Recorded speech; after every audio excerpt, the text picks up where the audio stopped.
Forget the asp. Forget the seduction myths. Cleopatra VII held a weapon far more powerful than any Roman legion. She controlled the grain supply that fed Rome's million citizens. Without her, they starved. One word from her, and 1,000,000 Romans would face starvation within weeks. The grain dole would collapse. Riots would consume the city. This is the story history deliberately rewrote as romance. But the truth is far more brutal and strategic. Caesar and Mark Antony didn't fall for beauty or charm. They fell for control of the breadbasket, the industrial-scale food production system that kept Rome alive. Rome, 50 BCE. 1,000,000 people crammed inside city walls designed for half that number. Zero farmland within the urban boundary. The empire that conquered the Mediterranean couldn't feed itself for a single day. Every year, Rome consumed over 400,000 tons of grain, enough to fill the Colosseum 40 times over. Not a single bushel grew within the city. Every meal depended on ships arriving from foreign ports. Italian farms couldn't compete with foreign imports. Their yields were pathetic, 4-1 at best. Egyptian fields, 16-1. The math was simple, brutal, and terrifying for Roman politicians who understood the implications. Cut the grain supply, and Rome would tear itself apart in weeks. 200,000 citizens received free bread every month through the grain dole, the annona. These weren't grateful recipients. They were a political powder keg. It wasn't charity, it was survival insurance. Every Roman politician knew the brutal equation carved into the city's foundation. Control the grain supply, control Rome. Lose the grain, lose everything. Lose the grain, lose everything. Your political career, your life, the stability of the entire empire. And one woman, aged 21, controlled 40% of Rome's total grain supply. Let's run the numbers on Rome's vulnerability with engineering precision. Population, approximately 1,000,000 residents by the late Republic. Daily grain consumption, over 1,000 tons. Storage capacity, critically limited. Annual grain consumption, over 400,000 tons. Local production within the city walls, 0 tons. Italian grain production, insufficient and prohibitively expensive. The empire's capital was a logistical hostage. Rome imported grain from 3 main sources: Sicily, North Africa, and Egypt. But Egypt was fundamentally different, more productive, more reliable, and under the control of a single ruler. Egyptian grain wasn't just abundant, it was cheap, reliable, and arrived in massive quantities that dwarfed other sources. Cost, 40% below Italian grain. Reliability, 95% delivery rate. Volume, 150,000 tons annually. The grain dole, the annona, fed 200,000 Roman citizens monthly. Each recipient received roughly 5 modii per month, approximately 33 kilograms. That's enough for basic survival, but not prosperity. That's 6,600 tons distributed every single month, just for the free dole alone.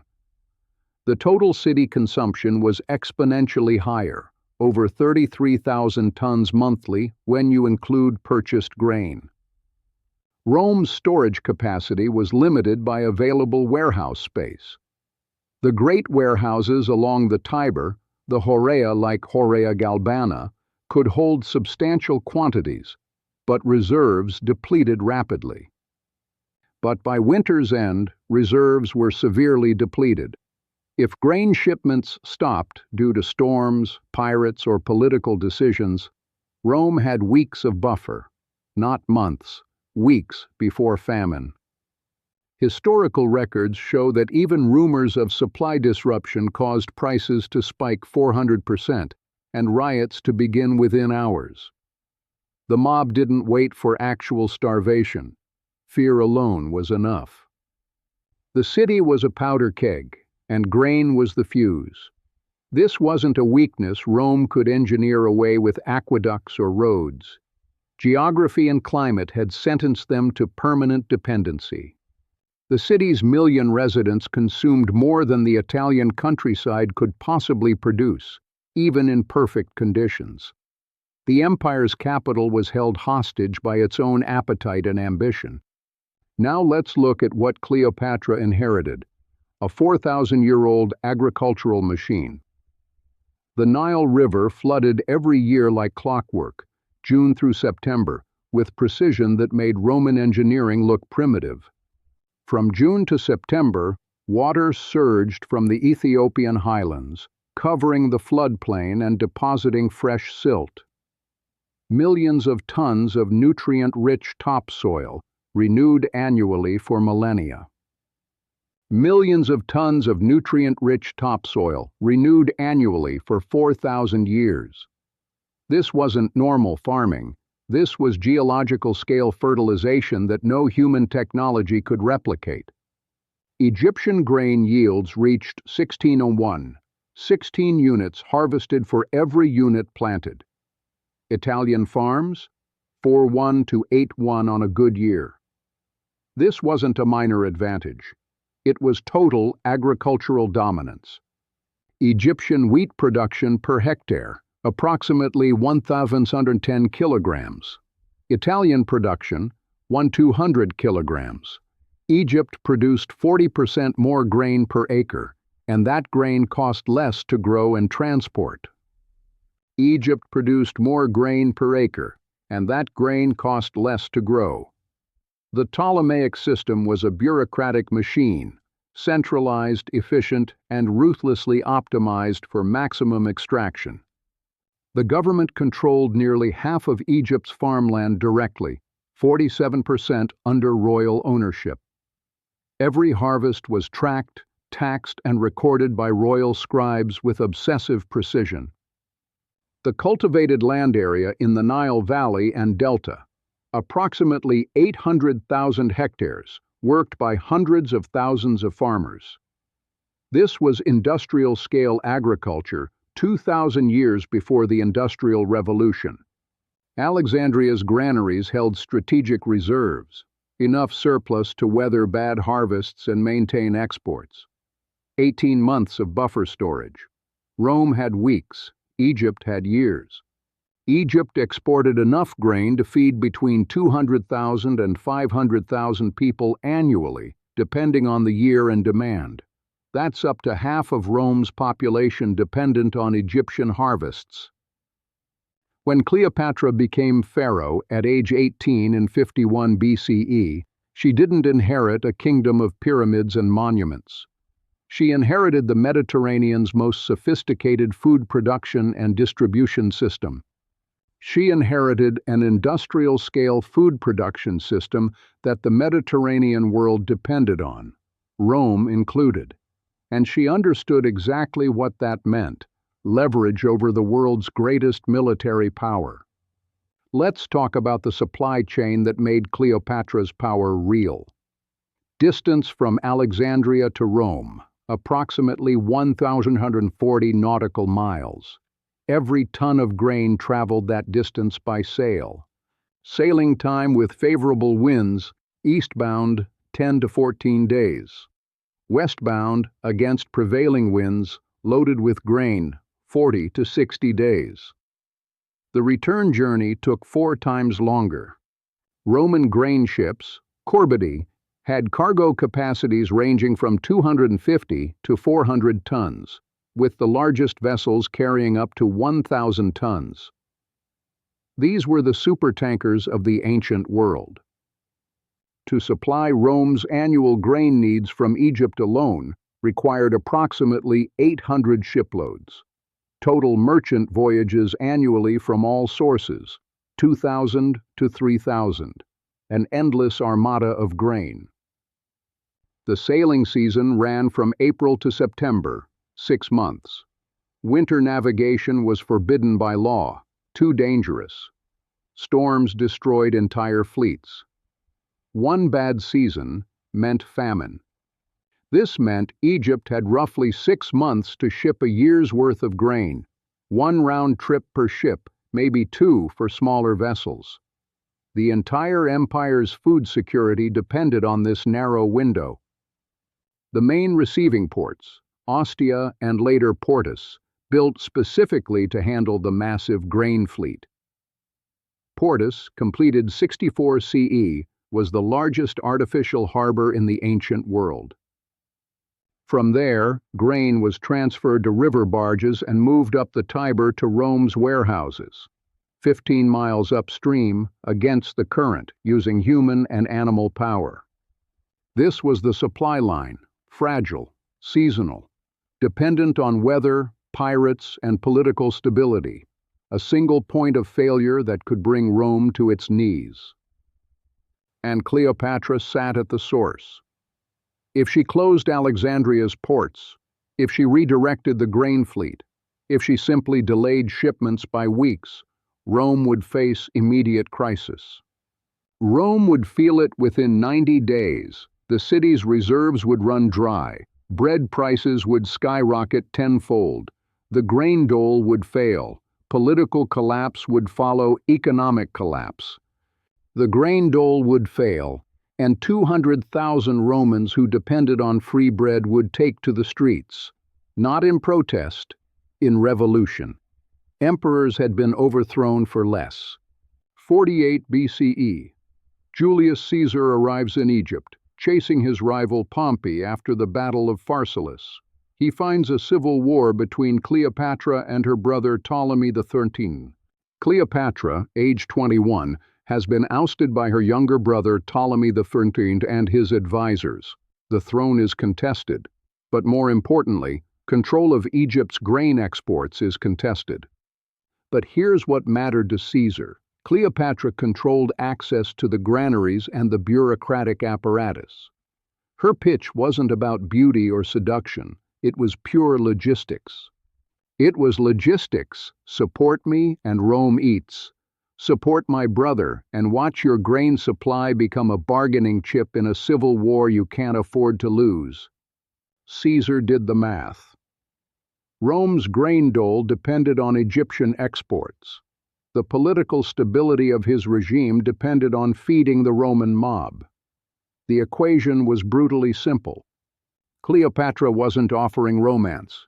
She was offering food security for Rome in exchange for military support. Caesar backed Cleopatra. The alliance was transactional, not romantic. He fought the Alexandrian War, defeated Ptolemy III, who drowned in the Nile in 47 BCE, and installed Cleopatra as undisputed ruler. Mission accomplished, grain supply secured. The result? Egypt's grain continued flowing to Rome without interruption. Caesar secured his political base, and Cleopatra secured her throne with Roman military support. Everyone got what they needed. This wasn't a love affair, it was a supply chain negotiation backed by legions. Romance was propaganda. The reality was grain shipments, tax revenues, and military logistics. Fast forward to 41 BCE. Mark Antony summons Cleopatra to Tarsus. Antony controlled Rome's eastern provinces and needed resources for his planned Parthian campaign. He needed money and supplies for his Parthian campaign. Cleopatra controlled Egypt's wealth and grain. Same equation as Caesar, different players. History was repeating itself. The so-called romance between Antony and Cleopatra was, at its core, a strategic partnership.